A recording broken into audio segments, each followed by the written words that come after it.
బయటికి వెళ్ళొచ్చినప్పుడు సడన్గా బాగా ఆకలి వేస్తుంది అనుకో, అలాంటప్పుడు ఇలా ఈజీ కర్రీస్ వండుకోవాలి. అది ఎలాగో ఇప్పుడు చూద్దాం.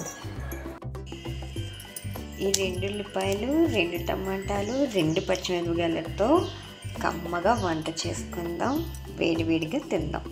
అయితే ఇప్పుడు వీడియోలోకి వెళ్ళిపోదాం. ఇదిగోండి, ఇప్పుడు టమాటాలని, ఉల్లిపాయలు, పచ్చిమిరపకాయలు కట్ చేసేసుకున్నాం.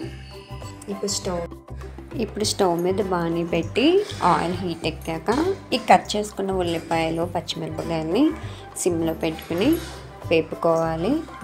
గోల్డెన్ కలర్లోకి వచ్చే వరకు దీన్ని బాగా ఫ్రై చేయాలి.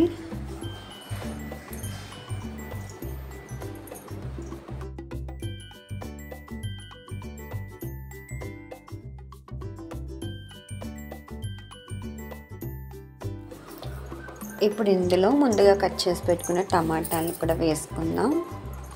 వీటిని కూడా మనం ఫ్రై చేసుకుందాం. వేసేసుకున్నాం కదా, ఇవి కూడా కొంచెం బాగా దోరగా మగ్గేలాగా కలుపుకుందాం.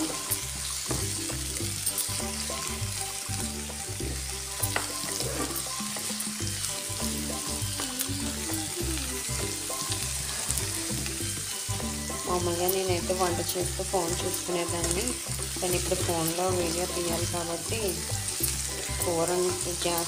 నా ధ్యాస అంతే కూర మీదే ఉంటుంది.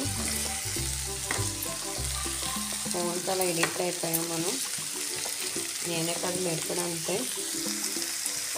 ఇప్పుడు ఇందులో 1/2 స్పూన్ పసుపు, 1.5 స్పూన్లు కారం కూడా వేసుకోవాలి. దీన్ని ఒకసారి కలుపుకుందాం. కారం ఎర్రగా ఉంటే కర్రీస్ కూడా బాగుంటాయి కదండి. మా కారం అయితే ఎర్రగానే ఉంటుంది. మేము ఎండుమిరపకాయలు ఎండలో పెట్టి ఆడించుకుంటాం. కాకపోతే కొంచెం బయట కొన్న కారం కూడా కలపడం వల్ల రెడ్ కలర్లోకి వస్తుంది.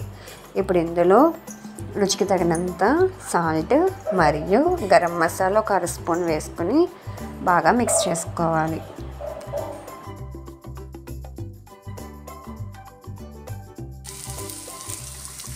కరివేపాకు వేసుకుందాం.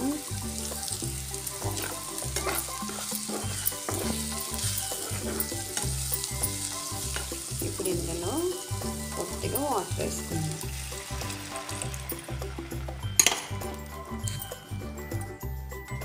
కమ్మగా 2 నిమిషాల్లో టమాటా కర్రీ రెడీ అయిపోతుంది. ఇప్పుడు టైం 12:30 అయింది. కరెక్ట్గా 1 గంటకి కుక్కర్ పెట్టాను, విజిల్ కూడా వస్తుంది. వేడివేడిగా అన్నం కలుపుకొని తినేద్దాం. వెయిట్ చేయండి, కొంచెం ఇది ఉడికేవారు.